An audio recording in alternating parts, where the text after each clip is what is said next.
சேர்க்கிற மாதிரி தான் நம்ம தரவும் எடுத்துக்கிறோம். நம்ம குவாலிட்டேட்டிவா தரத்தை மேம்படுத்துறது தொடர்ச்சியான ஒரு இன்புட் கொடுத்துக்கிட்டே இருக்கணும். அது டீச்சர் எஜுகேஷன் பொறுத்தளவு நாங்க ஒரு ப்ரீ சர்வீஸ் டீச்சர் ட்ரைனிங் ப்ரோக்ராமா கொடுக்குறோம். மற்ற தொழில்முறையில அவங்க பள்ளிக்கூடத்துக்கு வேலைக்கு போனதுக்கு பிறகு அவங்களுக்கு கொடுக்கக்கூடிய ட்ரைனிங் தான் முக்கியத்துவம் வரும். இது எல்லாமே சார் சொன்ன மாதிரி எல்லாத்துக்கும் பிறகு அறிமுகமும் புரிதலும் எங்களுடைய மோட்டோவை சொல்றது ஓதி உணர்ந்து பிறகு குறை. நாங்க ஓத வைத்து உணர வைத்து தான் அனுப்ப முடியும் பேஸ் பண்றோம். அது பிறகு குறைக்கிற பொழுது அங்க இருக்கக்கூடிய கிரவுண்ட் ரியாலிட்டியோட அவங்க பேஸ் பண்ணணும். சோ அதனால இப்ப நம்ம அடுத்த கட்டமா இந்த தர நிர்ணயம் பண்ணக்கூடிய தேசிய அமைப்புகளோ மாநில அமைப்புகளோ கொள்கை உருவாக்கக்கூடிய தேசிய மாநில அமைப்புகளுக்கு நம்ம என்ன இன்புட் கொடுக்கணும் அது இடையில கேள்வி கேட்டு ராய்க்கு என்ன எடுத்துக்கோ பிஎட் செகண்டரி எஜுகேஷனுக்காக நம்ம சொல்றோம். இப்போ எலிமெண்டரி எஜுகேஷனுக்காக என்ன பயிற்சி பண்ணுவோம்.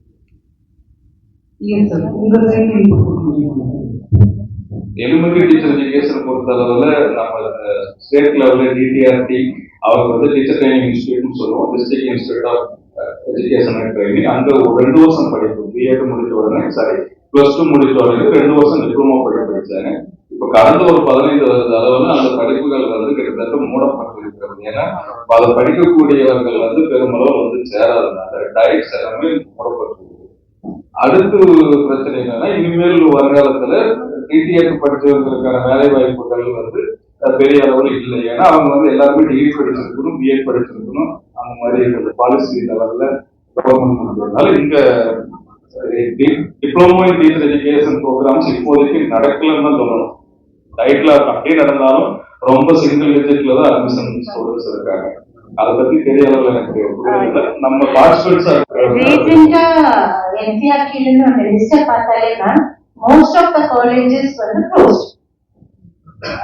இதுக்கு டீச்சர்ஸ் எஜுகேஷன் காலேஜஸ் தான் க்ளோஸ் ஆயிடுச்சு. அவ்வளவா இல்லவே இல்லை, அதுக்கான இம்பார்ட்டன்ஸே இல்லாத மாதிரி போயிடுச்சு. ஏன்னா அட்மிஷன் இல்லாததுனால பிரைவேட் இன்ஸ்டிடியூஷனால நடத்த முடியல.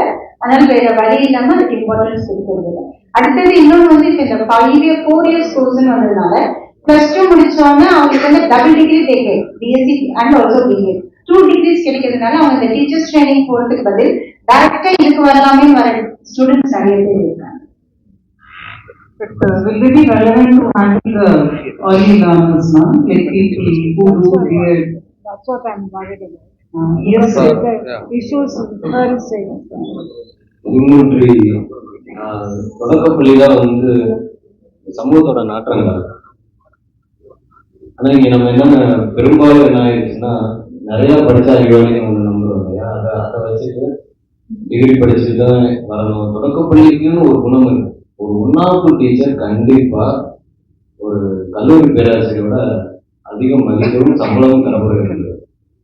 ஏன்னா அவங்க பார்த்து உனக்கு வராதா படிப்புன்னு சொல்லிட்டாங்க. 12 வருஷத்துல எத்தனை வருஷம் ஆனாலும் சரி எந்த வாரியாலும் அவங்க படிப்பு கொடுக்கவே முடியாது.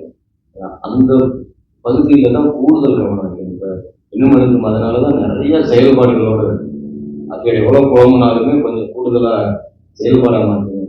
இங்க அட்மினிஸ்ட்ரேட்டிவ் சிக்கல்ஸும் இதுல இருக்கு. என்னன்னா இவங்க பார்க்க வர்றவங்க இருக்காங்க, நடக்கதா இல்லைன்னு பார்வையிட ஒருத்தவங்க வர்றாங்க. இவங்க ஆள் ஒரு ஆள் இப்போ ஒரு டிஸ்ட்ரிக்ட் எஜுகேஷனல் ஆஃபீஸர் எத்தனை ஸ்கூலா ஒரு மாசத்துல பாக்குற முடியும். அப்ப இவங்க போகையில பூரா டாக்குமெண்டா பாக்குறாங்க. டாக்குமெண்டா பாக்குறதுனால டாக்குமெண்டா தயார் பண்ணாங்க.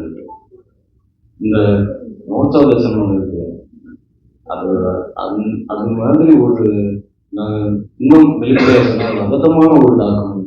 ஏன்னா அதுல ஒரு பகுதி வருது குறைகள் கிடையாது. அவங்க சொல்லிக் கொடுத்து முடிஞ்சு குறைய தீர்த்து வெளியே வந்துடும். அது எழுத்துல கரெக்டா வந்துடும்.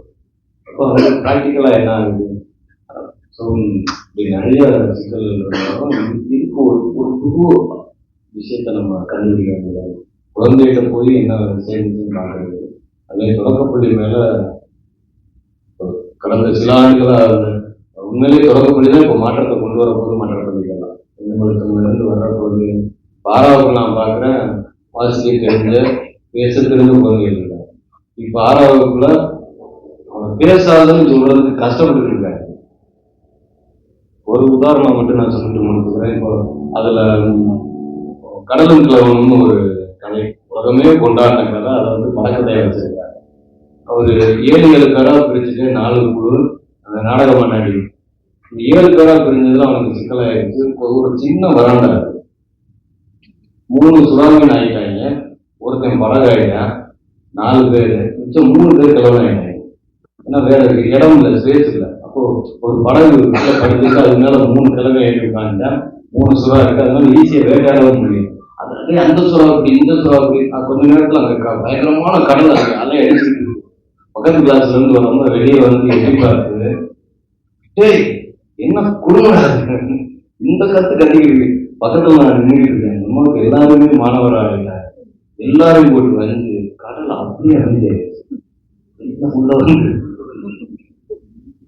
இந்த என்ன சொல்றது, அப்போ குழந்தைகள் அந்த திரும்ப திரும்ப ஆசிரியர் கத்துக்கிட்டே இருக்கிறவரா குழந்தைகிட்ட போய் அதை கொண்டு போறதுக்கான நேரம் இருக்குல்ல. இதே தனி நடிப்பா இருந்தா 40 பேர் நடிக்கிறதுக்கு ஒரு நேரம் வேணும். இதெல்லாம் சேர்ந்து ஒரு மாற்றம். அதைத்தான் இப்ப நாங்க பேசிக்கிட்டே இருக்கோம் படத்துக்கு. தொடர்ந்து அடுத்து நாங்க இதை மாற்ற போறோம். நிறைய மாற்றங்களை பேசிட்டு இருக்கிறோம். அதுல கண்டிப்பா இதெல்லாம் வரும். ஆனா இதெல்லாம் புரிந்து கொள்கிற ஆசிரியர்கள் புரிய வைக்கிறதுக்கான பயிற்சிகளும் அதுவும் கடுமையானது. அவங்களை திரும்ப திரும்ப அந்த உள்ள இருந்த பழமையை இழுத்துக்களை புதுசை கொடுக்குறது. அடுத்த தலைமுறையை பாருங்க. சுருக்கமா சொன்னா, தாம் பிள்ளையை கண்டிக்க முடியாத விஷயங்கள் எதுலையுமே இந்த கண்டிப்புன்றது அடி கிட்ட நான் சொல்றேன். தன்னுடைய குழந்தைகிட்ட இதெல்லாம் செய்ய முடியாது, அவர் கண்டிப்பா இன்னொரு குழந்தைகிட்ட அதை எதிர்பார்க்க முடியும். அப்படி தப்பிக்கிறவங்க தான் நான் சொன்னதுக்காகவும் சொல்றேன். தப்பிக்கிற சமூகம்னா இந்த நீதிநெறி வகுப்புல போய் நின்று அந்த ஒரு பீரியட் இல்லை, பரவாயில்ல, இப்ப அந்த ஒரு பீரியட் வச்சுட்டா எல்லாம் நீதி ஆயிடுவாங்க. அதுல என்ன சொல்லித்தரோம், என்ன பழகுறாங்க, எல்லா பாடத்துக்குள்ளே இருக்கு. அதை விட நம்ம வாழ்க்கையில அதை சொல்லித்தரதுக்கான முயற்சிகளை நம்ம பாடத்துக்கு எல்லா பாடத்துக்குள்ளேயும் தமிழை விட்டு தமிழா இருந்தாலும் கணக்கா இருந்தாலும் எல்லாத்துலயுமே ஒரு பொருள் இருக்கு. அதை புரிஞ்சுக்கிற வச்சுட்டோம்னா போதும்னு நினைக்கிறேன். தொடர்ந்து அந்த சிக்கல்களை பார்த்து பார்த்து உடனே பேசிட்டே இருந்தோம்னா நம்ம அடுத்த கட்டத்துக்கு ஒரு டீச்சர் வந்து சார் சொன்ன மாதிரி ஒரு செப்பரேட் மாடல் வழி கிளாஸ் எல்லாம் வச்சா அது பார்த்தா அது எல்லாமே இன்டர்பிரேட்டடா வரணும்.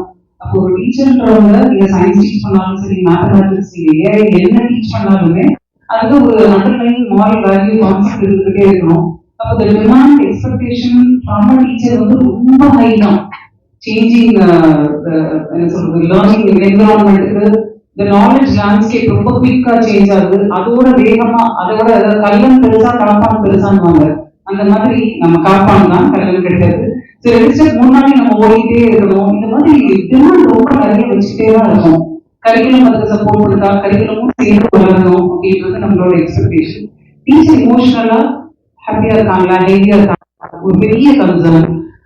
டீச்சருக்கு ஹேண்ட் ஹோல்டிங் கிடைக்குதா, எப்படி அவங்களுக்கு தேவையான ட்ரைனிங் கிடைக்குதா, டீச்சர் மோட்டிவேட்டடா இருக்காங்களா அப்படின்றது இன்னொரு பெரிய கன்சர்ன் நினைக்கிறாங்க sir. So with this I think we can finish up quality concern. நம்ம என்ன சொல்றது, மோட்டிவேஷன் இஸ் வெரி இம்பார்ட்டன்ட் இல்லைங்க சார். மாணவர்களை டீச்சர் மோட்டிவேட் பண்ணாங்கன்னா டீச்சர் முதல்ல மோட்டிவேட்டடா இருக்கணும். அதை எப்படி பண்ண போறோம் அப்படின்றது இட்ஸ் வெரி பிக் கன்சர்ன். அவங்களுக்கான வாய்ப்புகள் எல்லாம் கிடைக்குதா, வளர்ச்சி கிடைக்குதா, சரியான மானிட்டரி பெனிஃபிட்ஸ் கிடைக்குதா அப்படின்ற கன்சர்ன்ஸ் எல்லாம் நம்ம அந்த பாலிசி மேக்கர்ஸ் அதெல்லாம் கொஞ்சம் இன்டர்வியூ பண்ணா நல்லா தான் இருக்கும். சரியா சொல்லிட்டு yes ma'am. No, emotional would be not just teacher happy or not, or the well-being. How to address emotional issues within us and also thereby children. In a sense, if we are used to living in a